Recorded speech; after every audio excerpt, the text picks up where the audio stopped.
Welcome to the Matawan Aberdeen Regional School regular action meeting on January 18th, 2024. The time is now 6:33.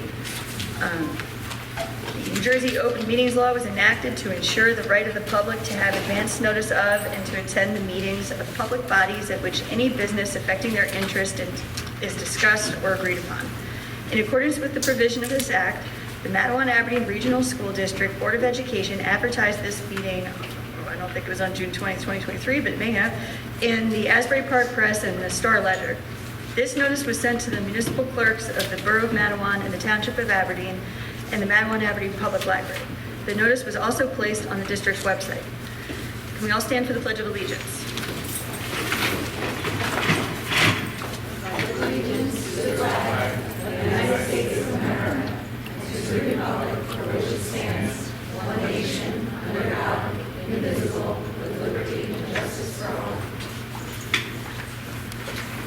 Thank you. Can we have roll call?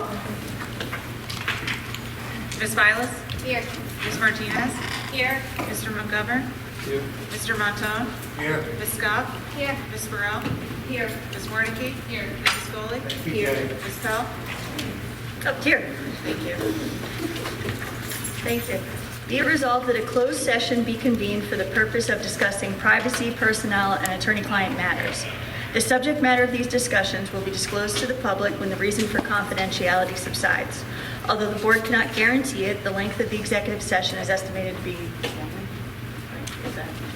20 minutes, maybe less, after which the public meeting of the board shall reconvene and proceed with business. Action will take place.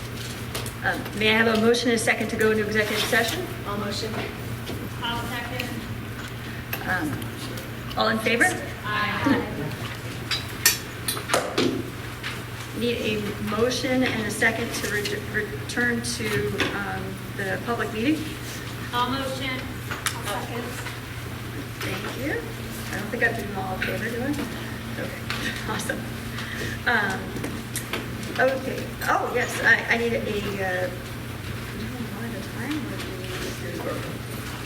I need a motion and a second to approve the regular action meeting minutes for December 21st, 2023, and the executive session meeting minutes for December 21st, 2023. All motion. I'll second.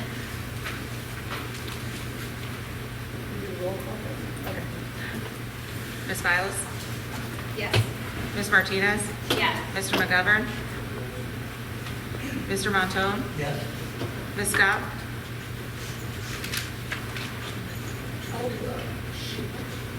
That's okay. Yeah, we can go back to her.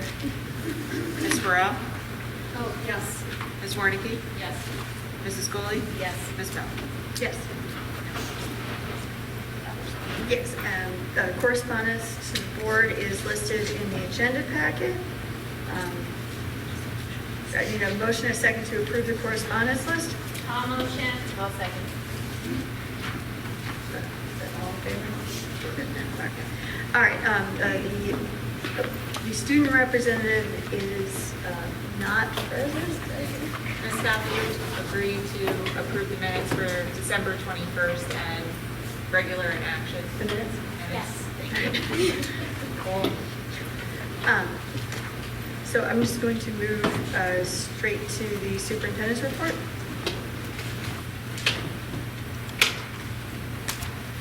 Thank you. And good evening, everyone. Before I introduce our district CPAC meeting and our Director of Student Services, Ms. Steffage, I would like to take this opportunity to express our deepest appreciation by acknowledging our board members' commitment to fostering a positive learning environment, their hard work, and the impact they've had on the community through the service on the school board. I don't know if anyone knows this, but January is recognition for School Board Association board members. So we wanted to thank you. Together we have been able to expand programs, services, and facilities in our district to maximize learning opportunities for our students and support our staff.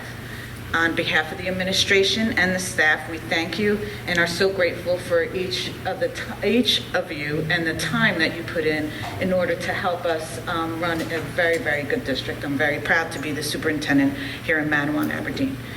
we've given you a little token of appreciation. There is a lanyard on your, that's why the lanyards were on here with your name and your ID badge, so you can wear at community events so that the community can also recognize board members and thank them for the thankless work that they do each and every day. And there's also a little pin that is on there that we ordered. You guys are the first to have, and it says Building Connections. So I appreciate that I've had the opportunity over the last 8.5 years to build connections with each staff member, each board member here tonight, but also our previous board members. So thank you very much. Thank you. Thank you. With that said, Ms. Stefich, if you wouldn't mind introducing our district CPAC. Hello, everybody. Good evening. Thank you for having us here tonight. We have two representatives of our CPAC, which is the Special Education Advisory Group. We have Ms. Sorensen and Ms. Farala. So we're talking about building connections. When I first started in August, this is one of the first community members that I had the pleasure of meeting with and working with. So she was very welcoming, and it was exciting to hear about the work that she had started in the spring with the CPAC and been able to continue that work throughout the school year. We've got quite a few times to make that connection between the district as well as the special ed community to ensure that we're working collaboratively to support all of our special ed students. So without further ado, thank you. Good evening. Thank you, Ms. Stefich. So my name is Loretta Sorensen, and I do have the privilege of being the president of the CPAC. And I want to thank you for giving us the opportunity tonight just to kind of explain where we are and what we have in mind to do.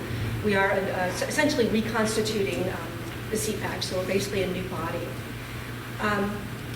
We have, in addition to Ms. Furlow is here today, we also have 3 other officers who are not able to be here. And we have liaisons for each of the schools, and we're working with them to start to make more connections to the schools. Just a quick background, you're probably familiar with CPACs, but just for anyone who's not, the state of New Jersey requires every district to have a CPAC, and with the purpose of providing input to the district on any issues relating to students with disabilities. So that really is our goal, to be a parent group to talk to one another, talk to the district about any topics of interest, any questions, suggestions, and I'll speak to that a little bit more. Just quick background, our district had a CPAC at one time, and for various reasons, it has not been functional for several years. So we are effectively starting again. So we are in sort of the baby stage of building up parent awareness, for example. People don't necessarily know we exist. Building up connections to the school district, to the staff, to principals and other staff, teachers and so forth. I didn't even know there was a CPAC. And actually the way that we got started is that in August of 22, actually the Student Services Office reached out to parents and asked parents, basically introduced the idea of doing a CPAC again. And that was actually how we got started. I happen to be the person who followed up with our then Director of Student Services. And so last April, we had our first meeting, which was just an introductory meeting to invite parents, tell them what it was, and kind of try to find people who would be willing to participate in getting this group going again. And we were very fortunate that we had just a few people there, but they were people who were committed. And so we then were able to do bylaws. Our bylaws are now on the district website on the CPAC tab, which is under Student Services, and to elect officers in June. So, so again, we're still in the process of building awareness with parents, looking for best means of communication, how do we reach people, and identifying more specific goals in terms of what programs or policies we'd be looking at. So I'm not here tonight to make any specific recommendations, just really to introduce the group. And in general, the goal is to do what CPACs were created for, which is for parents to have an effective communication with the school district about any topic related to students with disabilities. So this would include any special education program from the most to the least to the most restrictive, also 504s. It applies to every grade level, so preschool all the way through a transitional reach program. At every school. So it's not specific to one school, to one group, to one level of the special ed, but really is intended to be for the whole district and just kind of addressing anything that might come up. So we might, for example, identify maybe a need that hasn't been met for whatever reason, and then have a conversation among each other as parents. What might be useful to have? How might we go about that? And then take that conversation then to the staffage or possibly to other staff, depending on what kind of topic it is, and just sort of lay that out. And so far we've had a great start. We've had a lot of support. We haven't made a lot of recommendations. We've had a lot of support in getting the group going, and so I'm looking forward to building relationships with the district. We might end it in the event that there's ever something that's more like an issue, a real concern. Hope would be to have just a constructive discussion and hopefully kind of do whatever needs to be done. So also sometimes what parents most need is just information. Information about how to navigate the system. Information about district programs. How do they work? How do you get your kid into something? And there's lots of stuff like that that parents often have questions about. Information is not always available. At least you don't know where to go to get it. So you don't know to ask the question until some other parent says, oh, you can do this, but you didn't know. So another thing we hope to do is to help build, to be a resource for information for parents. And in part that comes from talking to the district and getting information. So that's something else that we'll be doing.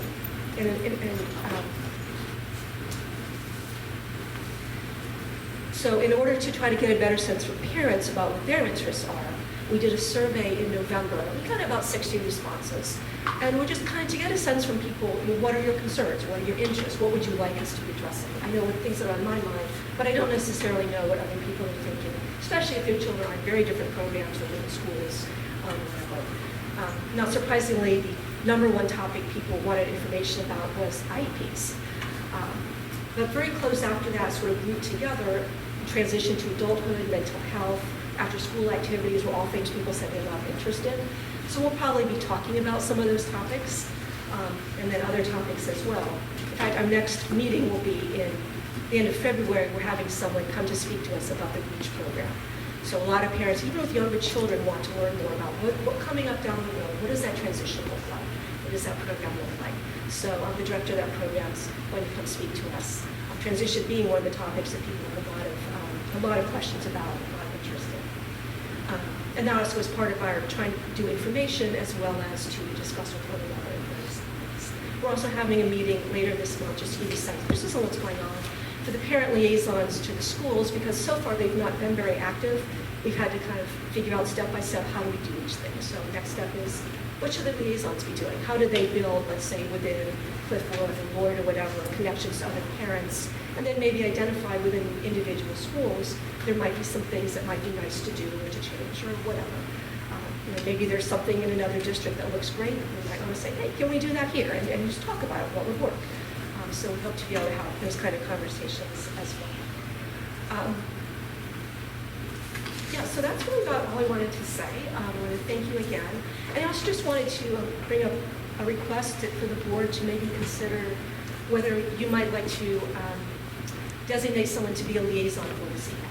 It's not strictly necessary, and we can just report to the support, but maybe you could consider having someone who might like to be our kind of point of contact. We can be in touch with that person and build relationships, particularly with them. So I just put that on the table.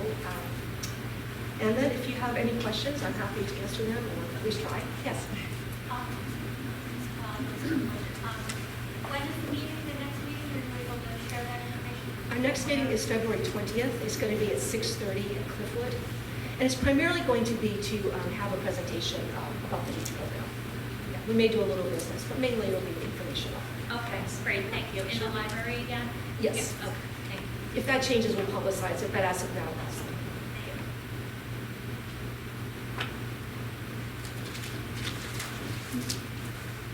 Well, thank you very, very much. You guys you're off to a great start, and we really, really appreciate it, especially me.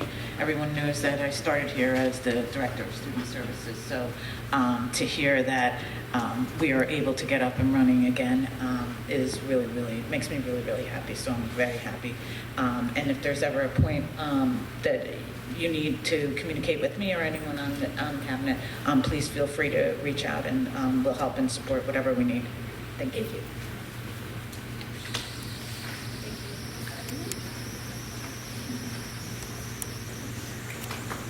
Yes, thank you.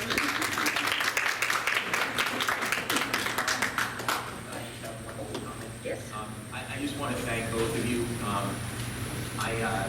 Most of you know I have a 46-year-old sister with Down syndrome that lives with me, and I help care for her.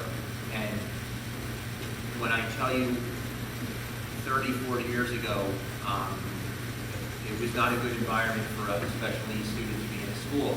My sister lived in a basement. She was made fun of all the time. And one of the things that I pride myself on in battle on, and working with Nellie the last 8 years, is the tremendous relationships that we've established with families, of all families, but with special needs, because I believe they're what make the world go round. And so thank you for all you do. And anything you need from me, just say the word. Thank you. I'm going to move to the board president's report. I just wanted to highlight, I had shared with the board at the beginnings of just a basic list of important dates to keep in mind. Things happen, and then you hear about great things going on in the schools or in the community, and you missed it. And so just along those lines, between now and the next board meeting, this Saturday, Lloyd Road School PTO is having their pancake breakfast and craft fair. This is the first year they're doing that, but they're hoping this will be an annual thing. On the 31st, the Ravine Drive Elementary School PTO is having a Harlem Wizards game over at the high school. Those are always fun. If you've never been to one, I highly recommend it. And then on a more of a business side, on February 3rd, that is the NJSBA mandated training day. As I've been calling it, as an opportunity. If you need to do Governance 1, that is a good time to do it. It is a weekend though, and it's in person. But that's something that's not the only time that that'll be offered through the year, but you do need to finish it soon, Chris. But I'm sorry, I should be more formal than that. Mr. McGovern, also, Governance 2 and 4 are being offered. I believe those are hybrid, so if you want to stay home, you can do them. 3 is not being offered at this time, so Ms. Files and I are out of luck, but at some point that'll happen. And then another thing going on February 6th, Monmouth County School Board Association is having a virtual meeting. They're usually in-person meetings, but this one is virtual, and those are highly informative. I recommend them. In addition to that, I just wanted to thank everybody for their patience. I'm still getting used to this, and I really appreciate everybody's communication and support. And then also I'm building hopefully figuring out is a kind of a place to hold documents that are helpful for all of us. We're all pretty new. I mean, aside from Ms. Martinez and Mrs. Scully and Mr. Montone, the rest of us don't have more than 2 years under our belts. So there's a lot of policy and even example agendas from some of the more notable meetings from this past year that I think might be helpful for folks to look at to get a sense of how this district works. So I wanted to give you guys a heads up about that. And then aside from that, I'm sorry, I have to apologize to Mrs. Scully because I think I'm giving her just a quick, here's the look on her face. But I will have Ms. Martinez go first, is a very quick update on our ad hoc committees. Yes, thanks, Ms. Pell. So our ad hoc committee we created for policy, and basically that is a separate group of us that is no more than usually 4, and we will get together and go over the policies that are either new, that need to be updated. So just for instance, right now, well, we obviously have been dealing with 57, 56, but that we did as a whole, obviously. But the substance policy and dress code, so we're looking into doing that, kind of updating language, not necessarily changing it, but things need to be updated. Unfortunately, there's more options of things that kids could have, so we just type of idea. And so Ms. Warnicki, Ms. Sgrell, and Mr. McGovern and myself will be doing that. And then once we gather, we're having our first meeting on Thursday, then we get all of our thoughts and ideas together, then we share it with the board and admin, and then if everybody's in agreement, then we would move forward with the changes. So yes, so looking forward, we're starting next Thursday. It might be a Zoom meeting, but either way, we're going to start that, so thank you. Thank you. Hi, I am chairing the negotiations committee, and our contract with the Matawan Aberdeen Educational Association is up at the end of June, and that consists of the majority of our staff minus the administration, so that we are beginning, we just had a very initial meet and greet meeting, and 4 board members are on the committee, 4 total. And we refer to a quick, hopefully, settlement, one that's equitable for all of us on both sides. We want to make sure that it's fair to our staff, that shows them our appreciation for all the hard work that they've done over the years and continue to do, as well as that puts our students first and make sure that, their needs are addressed. And that there's a lot of student contact time, that sort of thing, and also that it's fiscally responsible. So we look forward to kicking that off. As I said, the current contract expires at the end of June, and we will provide updates as we know. Thank you so much. Apologize again. I forgot to give her a heads up about that. So now, moving on, we have ethics training with our representative from Bush Law Group. So, let me just move the computer. I don't know, whatever makes sense, if everybody can hear. Okay. So I'm going to talk a little bit about board member ethics. So this is the ethics rules and laws that board members are required to abide by. Generally, it's mostly a list of things not to do, that board members are not supposed to do. But in discussing that, we also discuss what board members are supposed to do, which is really, and how that is so limited. So to start with, it's important to remember what the role of a board member is. It is kind of a theme that goes throughout the discussion of what a board member does and board member ethics. So board members are, the board is a policy-making board. Board members are here in a policy-making and oversight role only. So there's no executive authority. There's no administrative authority. Now, on a personal level, I think there's a few exceptions to that, but as a general rule, that's really kind of what the ethics rules and laws are based on. So, and then the other piece of it, so that's one piece of it that we'll talk about is the idea of that sort of the board member's limited role. The other part of it is that board members shall not use their position for the wrong things, for the wrong reasons. And that includes both prohibitions on things that might make it appear that a board member is personally gaining or someone is improperly having a personal benefit from the roles as a board member. And it touches on things like negotiations. And so, when we're talking about board member ethics, where do we look? What do we look at? So, each board has their own policy. So, the board has its own policies that talk about,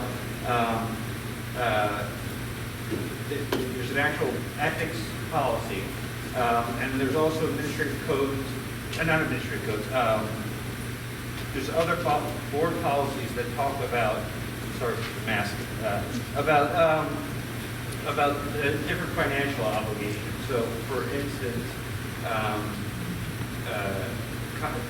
anti-nepotism policy. There's a board policy that talks about anti-nepotism, which is one of the sources of a lot of the conflicts, because we'll talk about it. So there's the board policies at the local level, and they are required by state law. So when we talk about education law, usually we're talking about New Jersey statutes that are 18A. That's like the title that most of the education laws fall in. Of course, there's all kinds of other laws that board members and boards have to comply with, like the Open Public Meetings Act, that's not within that title. But generally, we're talking about education laws, we're talking about 18A in the New Jersey statute, and there's two big ones that we talk about. We talk about board member ethics. NJSA 18A:12-24 and 12-24.1.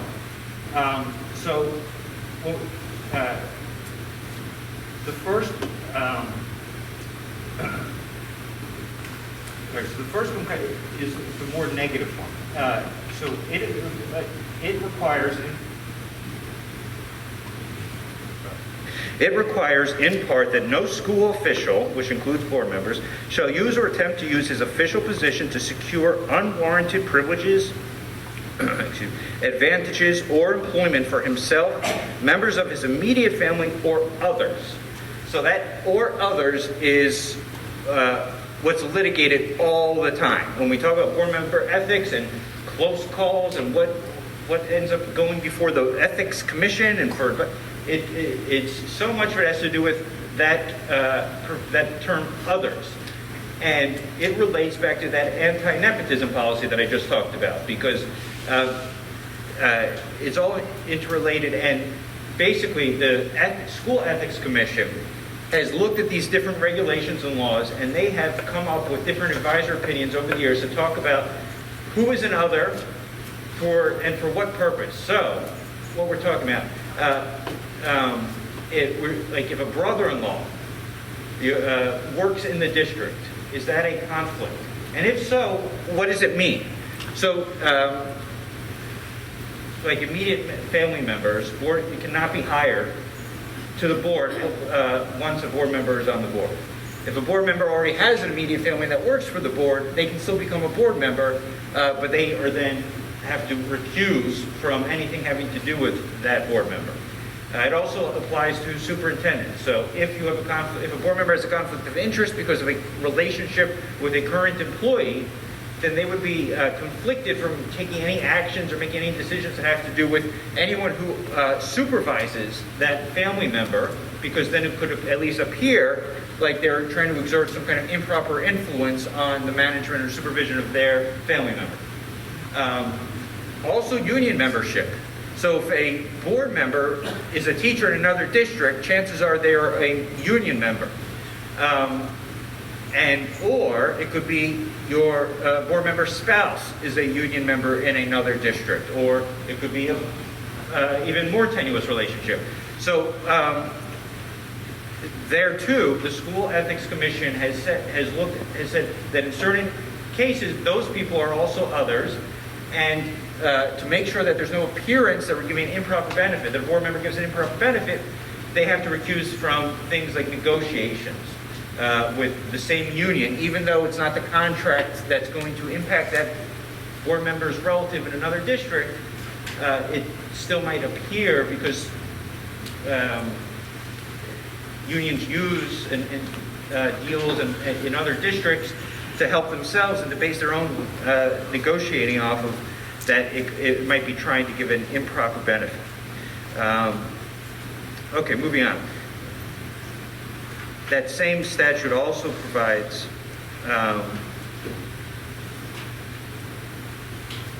actually, just to keep it quick.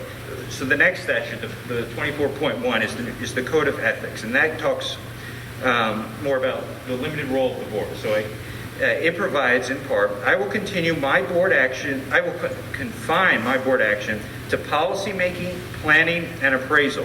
I will help to frame policies and plans only after the board has consulted those who will be affected by them. It also requires that board members carry out their responsibility not to administer the schools, but together with my fellow board members to see that they are well run. And that board members recognize their authority rests with the Board of Education, and they will make no personal promises or take any private action that may compromise the board. So the standard when we're talking about Board of Ethics is always appearance. It's not actual conflict. It's not whether or not there was an intent to be unethical. It's not whether or not there was an improper benefit bestowed. The standard that these things are always examined under is whether it may have appeared to a reasonable person that way.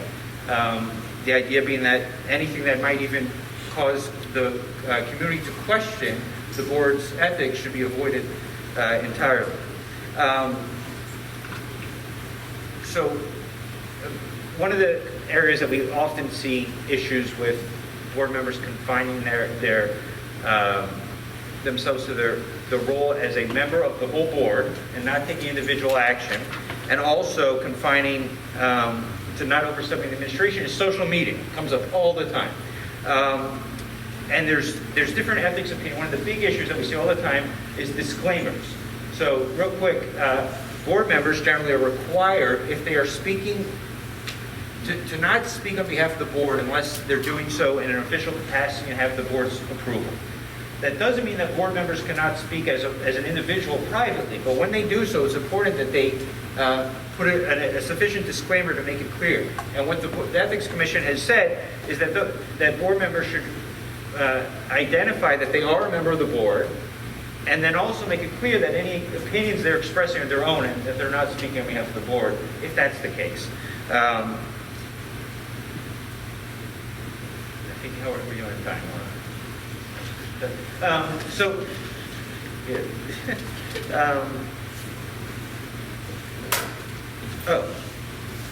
So also important is confidentiality, that board members keep all matters confidential. So that includes student records, student matters, personnel matters is a big thing. Also, anything that's discussed in closed session. So in closed session, there's a statute, the Open Public Meetings Act, that restricts what can be discussed in closed session, but anything that is discussed in there must be kept confidential and should not be discussed.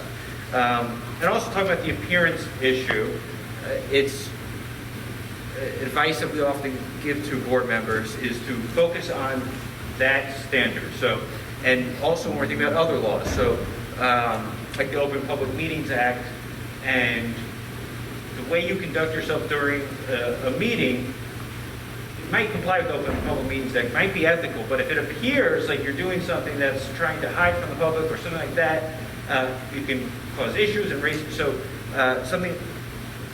one thing I always one idea I like to raise is that when we're thinking about these standards, and the board members are thinking about the standards of appearance and what's important, is that it doesn't necessarily just strictly relate to the ethics code, but it's also all the laws and all the issues that the board members deal with.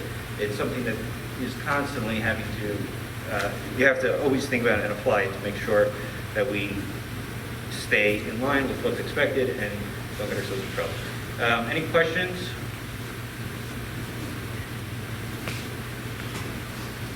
Can you just address the appearance of like meetings, running into each other at a school event and refraining from like gathering in groups and things like that?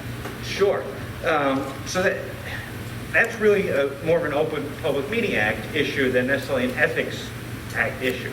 And to the extent that, I don't want to give legal counsel out here in public session, but I'll talk about it a little bit, which is what the Open Public Meeting Act prohibits is board members meeting to discuss board business in private without giving proper notice and public access. So theoretically, we don't recommend it, but theoretically, if every board member gets together and is there to discuss the Yankees, and there's no discussion of the school district, that could be okay. But in terms of running into each other out in public, board members, I think, need not be so concerned with that. It's issues like, let's all get together, not that this happens here, but just generally at the diner to figure out what we're going to do about this teacher or what we're going to do about the policy, and not giving the public notice and an opportunity to be here and to see. And that's what the Open Public Meeting Act is really meant to prevent.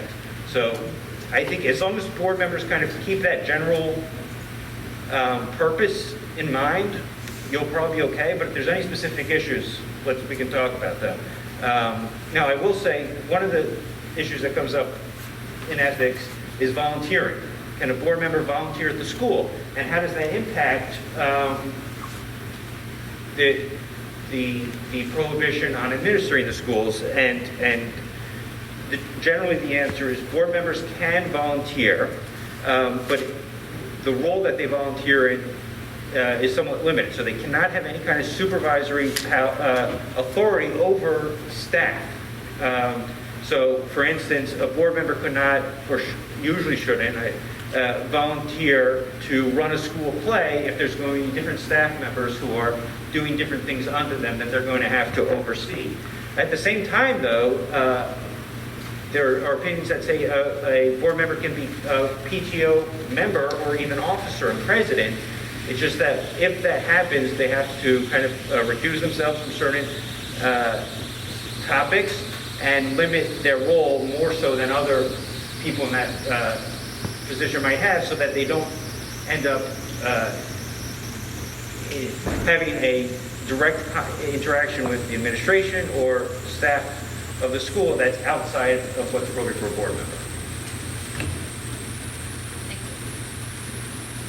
Anything else? Thank you. One more question.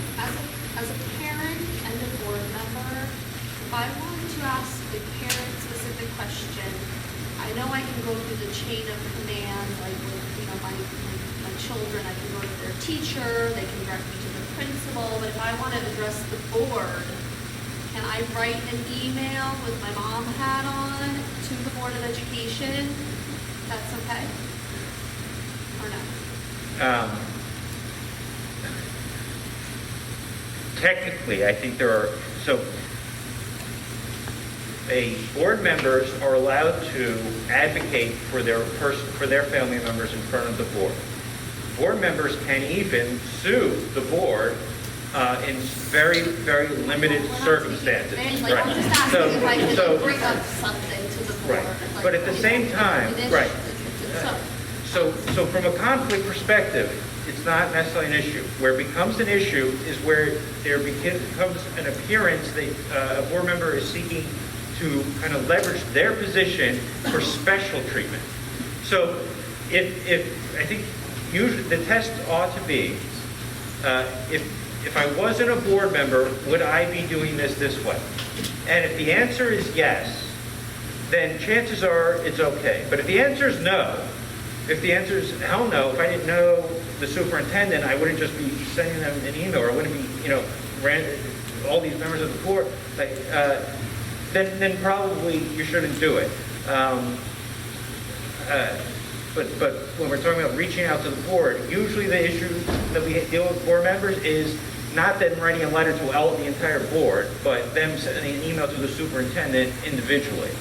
Those types of things which is not to say that it can never be done, but that it's those situations where it becomes a little bit more of a slippery slope, because it's just imperative that the board member kind of make it clear which hat they're wearing during those conversations. Right, so that's why you would, like, as a parent, you would email the board entirely and not go straight to the superintendent, because then it could look like a little bit of like a slippery slope, right? Like a misuse, maybe? Is that what you're saying? Well,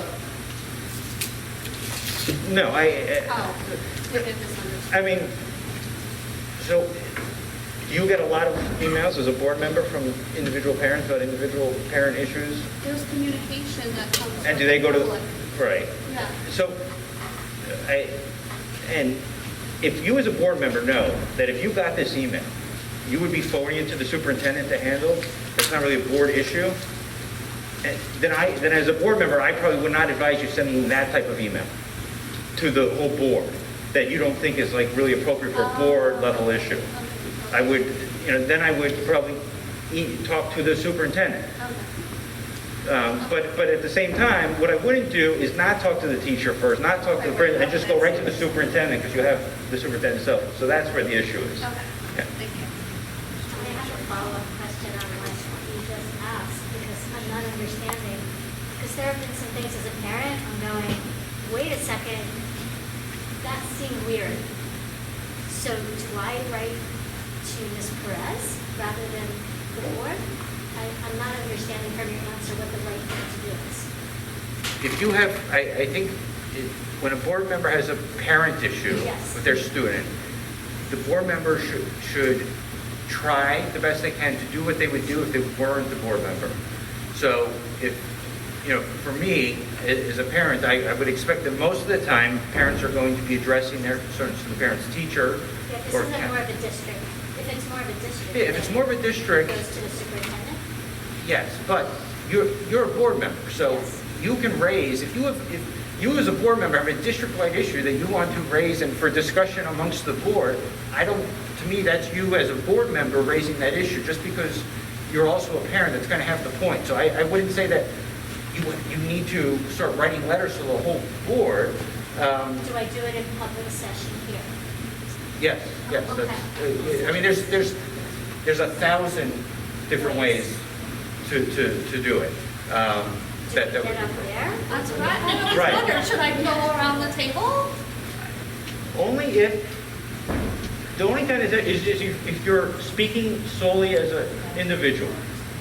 So, if you have an individual issue that you either think you're going to, be against what the rest of the board is saying or is against it, that's when, very, very rare, and it's never a good situation. So, what I would, I think perhaps we're reading a little bit too much into this, which is, if you as a board, you're a board member, if you have an issue that you think should be discussed, that's a district-wide issue, you need not jump through hoops to bring it up as a parent and go through the proper, you can bring that up as a board member, that's what you're here for. It's only when you're dealing with an issue that's specific to your family, specific to your child, that you have that parent hat on, that you're dealing just with your family, your child, that's when we say, well, wait a minute, you want to act as a regular parent, not as a board member. But otherwise, you are a board member, so that's well within your role. Thank you. Can I just ask one? So, am I right in saying that as a board member, we really are not supposed to be discussing our own personal children because we're here for all the kids? So it's something that's personal with family would be something that you would go through the normal chain of command, teacher, then principal, then escalate. Discussing when or with who? I mean, you probably would not be Well, I'm going to saying I'm not discuss gonna during bring up- public session things that are individual to your student and your child. Like, I'd like to make a motion to revise my kid's science grade. No.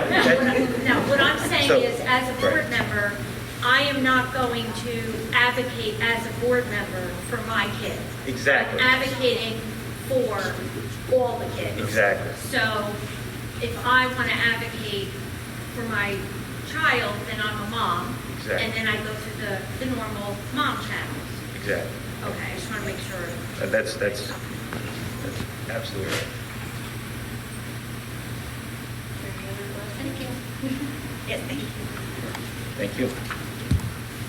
Okay, in that case, if everybody could look, probably at the bottom of their paper pile at this point, there's a school ethics training certificate there that you need to sign, has nice little tabs on it, and send one copy to Lindsay, just like send it down the line. There's some coming in already.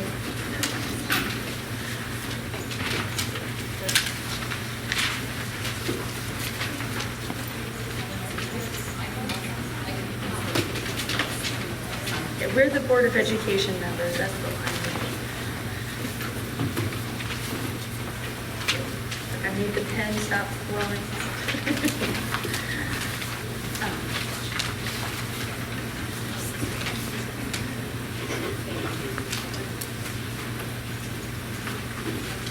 Almost. Okay. Thank you, everyone. We're now going to move to the agenda portion of the agenda, curriculum and instruction. Should I? We not have curriculum instruction? Oh, there is no curriculum instruction listed. I do. Oh, there is. That's okay.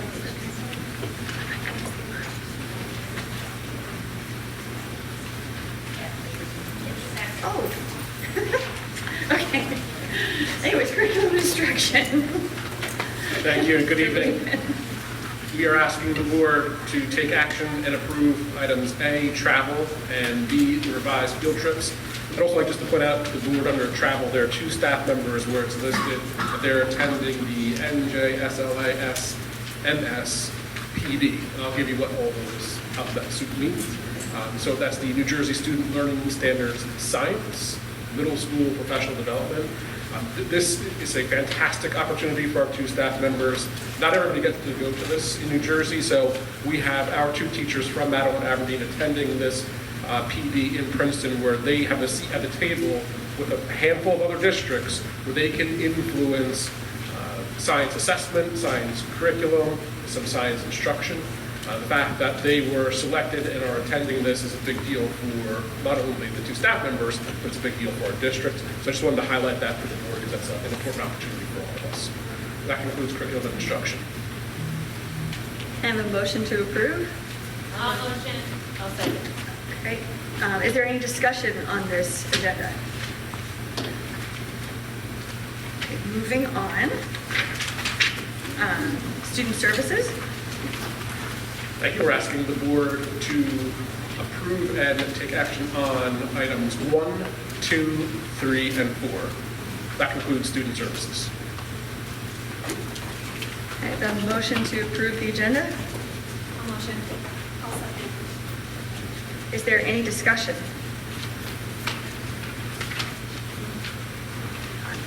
Okay. Okay. Oh, there's the rest. Okay. Personnel. Good evening, everyone. Tonight, we are asking the board to approve the superintendent's recommendations under the walk-in items that you see in front of you. And also, we're asking the board to approve the superintendent's recommendations under items A, B, C 1 through 8, and items 1 through 7 under D. That concludes the personnel.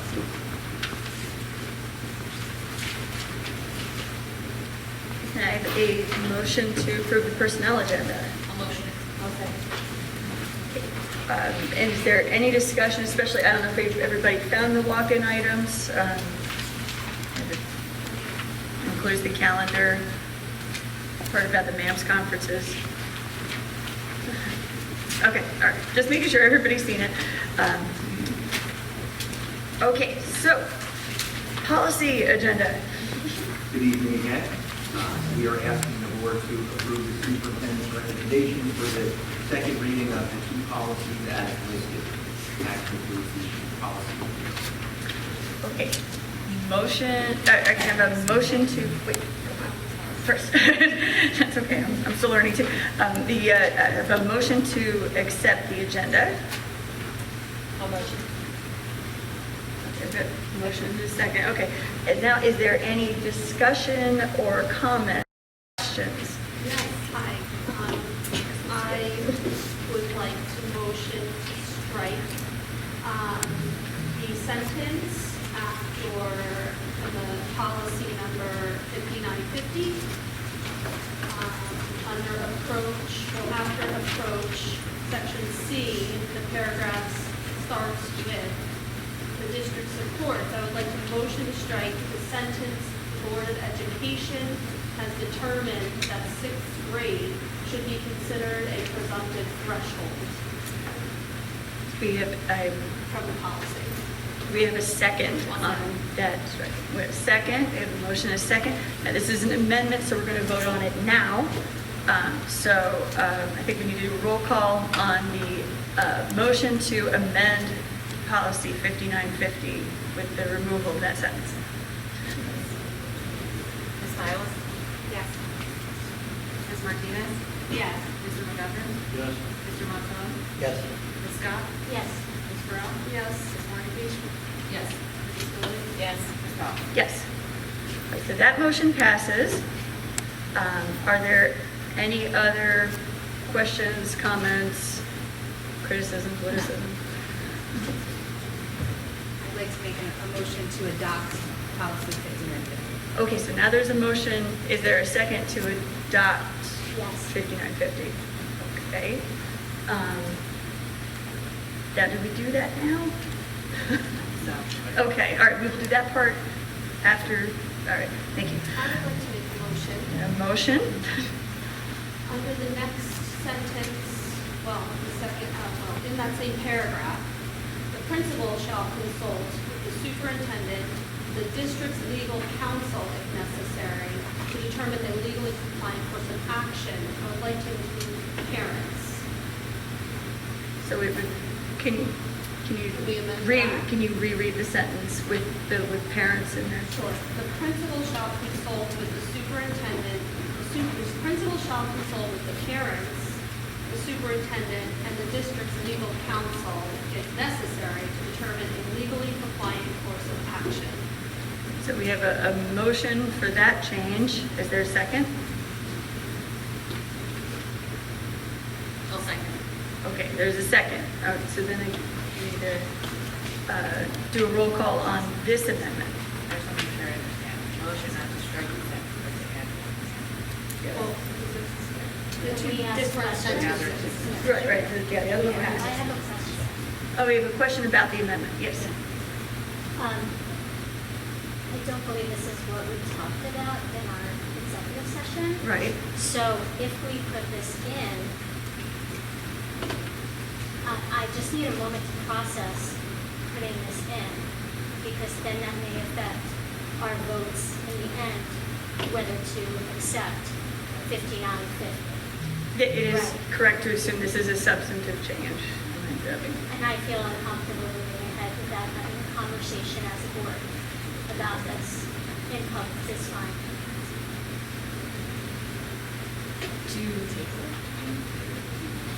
Somebody could motion to table the policy at this point to the next meeting. Are we able to take a vote on the change? We have a motion and a second on the floor.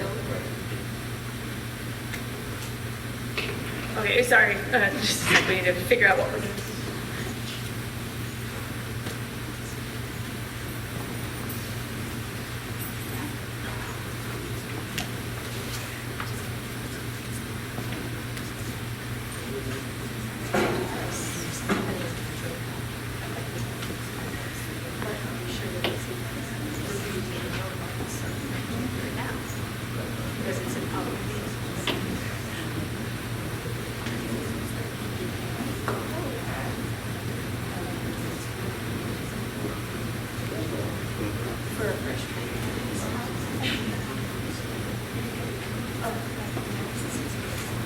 All right, just to share the information, what we were just discussing is that if the change was actually made to the policy as it is on the agenda right now, then that would likely, the best course of action would then be to move this back into a first read.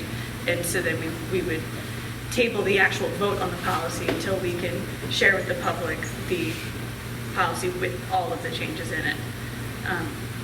May I? Yes, go ahead. So just so hopefully everyone's clear about what's happening. On the agenda tonight was a new policy that's, if passed, would be policy 5950 regarding transgender students. And that the language in that proposed new policy was published prior to this meeting and was actually discussed at the last meeting. So tonight there's been two motions made by the board to modify the language that was posted last time before it's voted on finally. The first motion was to delete one sentence. That motion was already voted on and passed. So the proposed policy now is slightly amended, and now there's a motion to amend it again by adding an additional word, and that's what's pending now. So if the board members have to discuss that amendment and then have a vote on it, I think this is the proper procedural. Correct. And so at this point, we have a motion on the floor, and we have some discussion. Is there more discussion on that motion? Is everybody clear about what motion is on the floor at this point? Is it I possible am to have a public discussion about the change that's being proposed, and maybe we can move forward rather than just moving to table it or not? It is possible to have the public discussion. We just need to have it organized, and so people would, I recommend that we follow stricter Robert's rules and actually do points so that I can call on people. And the only other caveat is any specific legal guidance should not be happening in public, correct? Yes, that's And that's maybe a it good would be point. too. better not to move ahead with discussing it because legal. If there's any legal I question. think If the motion is to amend the language, so we could vote on that and Right, right. see what happens. So, all right, back to my call for Robert's rules, I can do that. And so, I'm if sorry. people would, yes, I'm so, sorry, yes, Ms. Martinez. Real quick. I think that, in my opinion, we already did discuss this in the back. And I think, in my opinion, that we were going to come out and vote. And so I feel like if we go back, we're going to be in the same place we were with the sentence prior. So that's just my thought. I'm fine either way, but I thought that we already did that. Okay. We were told we had Please, 20 minutes. everybody, please say, Mrs. Pell? Just say that, Mrs. Pell? Yes, okay. We wanted to do our best as a board to be respectful to all the people waiting here. So we only had 20 minutes and we even went over that. So I feel that much more discussion was needed with the policy in front of all of us. We were scrambling to all get copies and understand what the language was going to be and what was going to change. So I feel like we've done such a good job together talking through this and understanding, and that talking about this change 20 minutes before the meeting deserves more. This policy has been in front of us since Christmas time, and now the language changing, I think, makes a difference for someone like me. So I don't feel like we had the proper discussion just now. I'd be happy to have that, and I would love to be able to come to a compromise that we are all happy with. I just feel like voting on it right now is not fair without the proper conversation with our lawyer.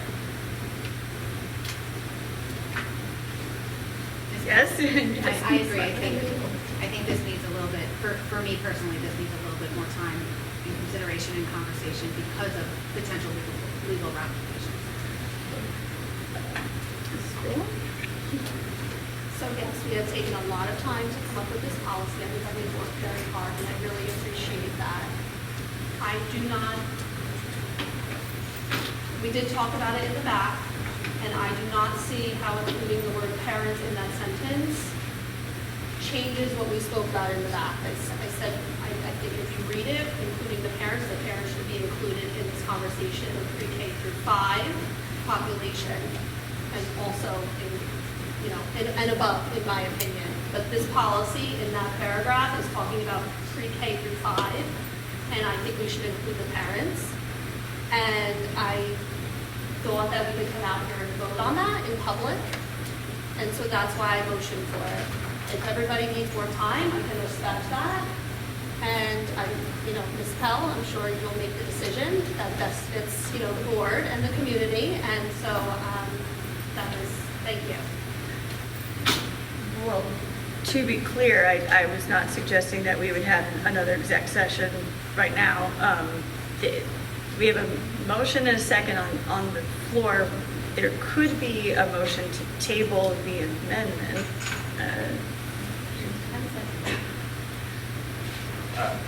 Certainly, if a board member wanted to, they could motion to table both things that are currently pending in terms of this policy, which is the resolution to approve the new policy and the motion to amend it until the next meeting. We can do that.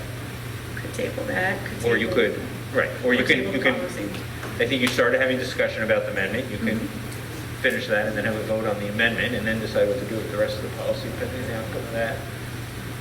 Okay. We'll just go right on ahead. Yeah, so this time I would continue and entertain discussion. I mean, this is what we're here for. Can we make a motion to table the discussion on that particular amendment and go with the policy as it stands with the first sentence stricken? I think that would be a motion to close discussion on this, but same idea, which Yeah. we'd have to take a vote on. So are you making that motion? No, I think I don't think you can table the motion to amend and vote on the underlying policy. So I think if you want to vote on the underlying policy now, you're going to probably ought to vote on the motion that's pending before that, which is the motion to amend. Okay, so, Certainly, you could vote no on the motion to amend with the idea that you're going to sometime, in the future, amend the policy you approved tonight. There's different ways to get to. so can I make a motion that we vote on this second amendment to the policy? So you're motioning to, you're calling the question. I think we take a vote on that. Yes, so, and I don't think calling the question requires a second. What are we voting Just stop talking about it. I think that's what that motion was, am I right? Yeah. I will make a motion to table.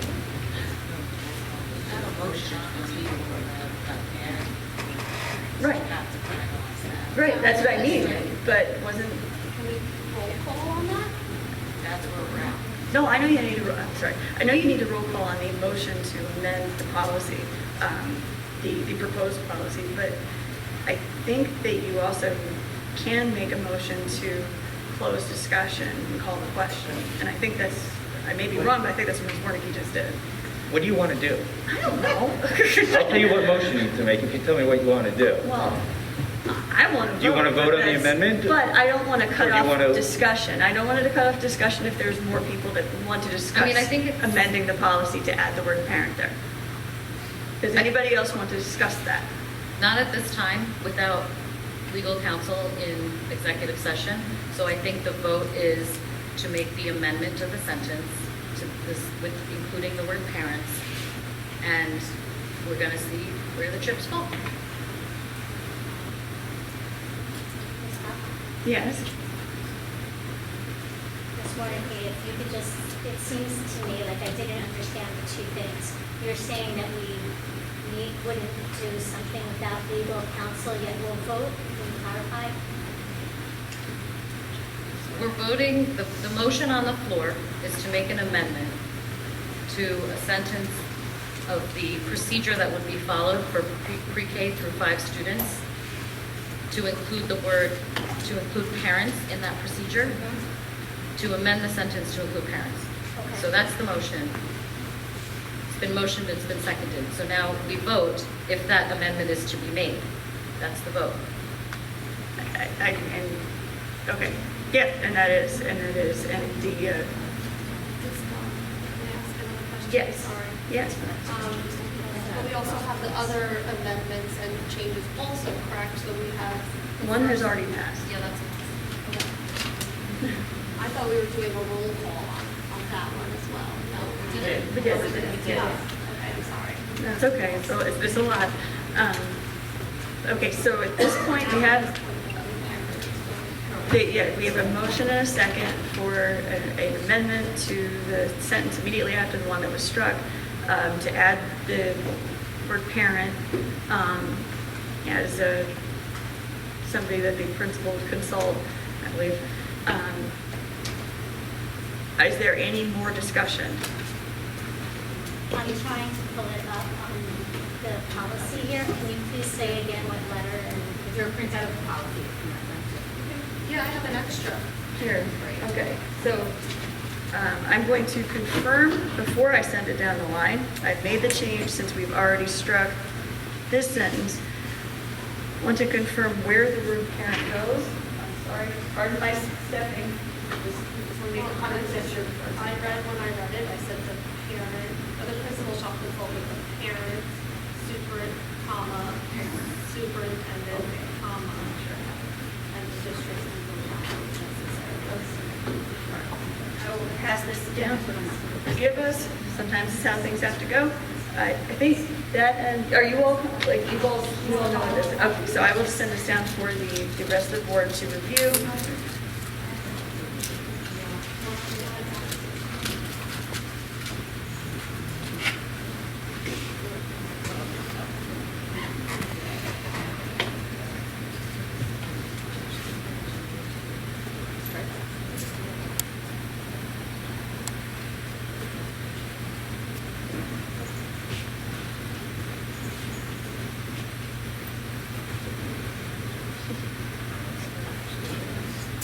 Yeah, right, yeah.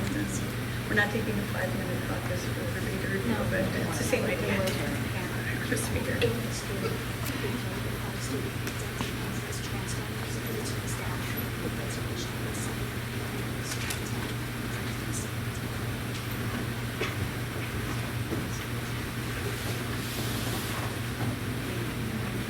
Ms. Ruff, Yes. I've been asked to read the statement out loud. Yes. So you can all see it. In Yes. fact, I'd like to read the full paragraph of Okay, with the amendment With that's the already. amended. Yes, okay. That sounds So great. what it will now read, officially, if anyone is looking at it, I am on page 2, under C, after the indented text. So it will say, "The district supports a student-centered approach to the accommodation of transgender students.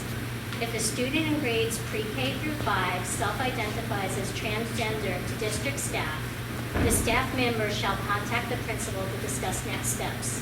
The principal shall consult with the parent, superintendent, and the district's legal counsel if necessary to determine a legally compliant course of action." And those who moved that, that is what you confirmed? That's the Okay, intention. that was the That was the intention. intention. Okay. And if the word parent is in the place you were asking for, Ms. Pop? That, I mean, this, Yes. yeah. Okay, so that is the, so everybody confirms that's the motion and the second that's on the floor. Is there any more discussion? Okay, seeing that, I think we're ready for roll call. Ms. Miles? Yes. Ms. Martinez? Yes. Mr. McGovern? Yes. Mr. Montone? Yes. Ms. Scott? Yes. Ms. Burrell? No. Wait, Oh, yes. this is your motion. Sorry, Ms. Warnicki? Yes. Mrs. Scully? Yes. Ms. Pell? Yes. And the motion passes. Okay. Thank you. Yes, that was the two amended, okay. So, with that, okay, we have amended 2 spots, 5950. Is there any more discussion on either of the policies on the agenda? Or Okay, comments? and Ms. Pell, I'm sorry, but Yes, I sure. just have one more motion. One more motion, okay. Can I motion please to rescind 5756 in lieu of adding 5950? Thank you so much for reminding me with everything going on. Yes, so the motion, all right, there's a motion on the floor to rescind 5756 policy in this same agenda. Is there a second? That's a motion to adopt 5950 as well. Yes, yes, there's a motion to adopt 5950, a motion to rescind or abolish, I guess is the right term, 5756, and then the amendments to 5950 reports. So there's a motion, is there a second? I'll second. Wait, that was your motion. Oh, I'm sorry, Ms. I'll Martinez. Okay. So then do a roll call for that. Can you repeat what we're? Oh, yes, the vote is on abolishing policy 5756, which is not on here. That's the policy that we currently had in our policies. But yeah, policy 5950 is an updated version of how to treat transgender students versus policy 5756. Yes. So my concern is if we all vote now to rescind 5756, and we all vote yes, and then we do not unanimously, or whatever we call it, we have the proper number of people to adopt 5950, we will be left without any guidance for our staff, which is a huge legal issue. Let me ask our legal counsel to tell us how to do this right. There's no right or wrong. One way you could do it is you can vote on the new policy first, as amended, and then decide whether or not you want to vote on the other issues, depending whether you want to keep moving on the other ones. So you're saying that we would 59 possibly with, first. oh, we just leave the motion there, but we don't vote on it? No. And wait till, I mean, we have motions adopting I all wouldn't these get too agendas. we concerned, haven't voted on. I wouldn't get too concerned with the technical Murphy's Law issues.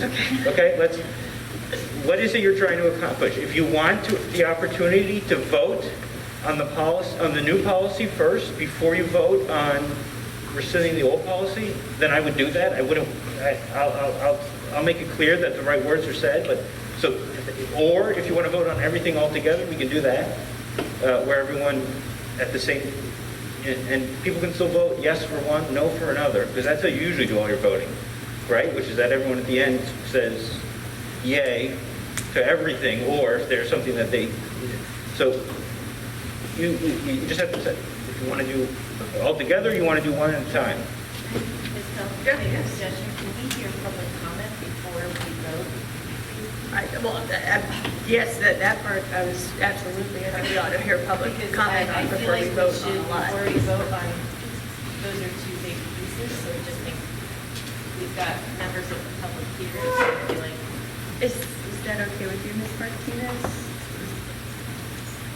I'm fine with that if that's what the board wants to do. I feel like we have heard a lot of public comment, but I'm more than welcome to hear it again before, sure. well, I mean, on the agenda, like, before we, typically we yeah, get public that's fine. comment before we. Yeah, I don't care where, no, that's fine, wherever we want to do it, that's fine. Okay, so we can just do the finance agenda. Okay, sounds good. Okay, so we'll do the finance agenda, and then we'll do that. and I'll then we make can always finance talk. super quick. So finance, we're looking to approve items 1 through 7. We want to thank RE/MAX for donating 11 chairs to the high school. Audit is almost finalized and budget has begun. We've already had meetings with departments and principals and getting quotes and having all the insurance starts as we move along. And that's all for finance. Thank you very much. And yes, that I hope that RE/MAX doesn't get short-shifted because we started talking so much. That really was great. So is there, can I have a motion to accept the finance agenda? A motion. And a second?